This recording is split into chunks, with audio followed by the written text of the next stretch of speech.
रहमानिर्रहीम। रोज़ाना की सुन्नत और नफल कितनी नमाज़ें हैं, ये बहुत ज़्यादा सवाल किया जाता है और बार बार हम आपको बताते भी हैं। और वीडियो को गौर से देखा करें, वीडियो में आपके मसले का मुकम्मल हल होता है।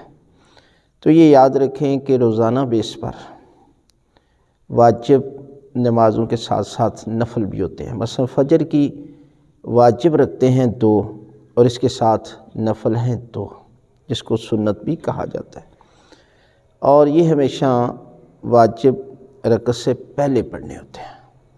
इसी तरह ज़ोहर और असर के 8 नफल हैं, ये भी ज़ोहर से पहले होते हैं, असर के भी वाजिब रकअत से पहले नफल होते हैं। और हमेशा नफल याद रखें 2-2 करके पढ़े जाते हैं, इकट्ठे 8 नहीं या इकट्ठे 4 नहीं पढ़े जाते, 2-2 करके पढ़े जाते हैं। इसी तरह मगरिब की 3 वाजिब हैं तो इसके बाद 4 नफल हैं 2-2 करके।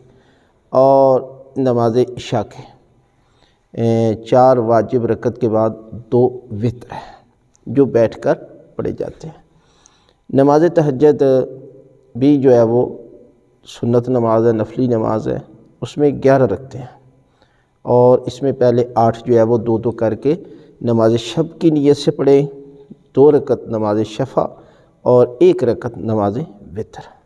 लिहाजा ये नफली नमाज़ें कि जो एक दिन में पढ़नी होती हैं, लिहाजा इस तरीके के साथ आपको याद भी करना चाहिए और इस पैगाम को दूसरे दोस्तों तक पहुँचाएँ ताकि हर एक को इल्म हो जाए कि वाजिब रखते कितनी हैं और इसके साथ साथ रोज़ाना नफली नमाज़ें कैसे पढ़नी है और कितनी रकत पढ़नी है।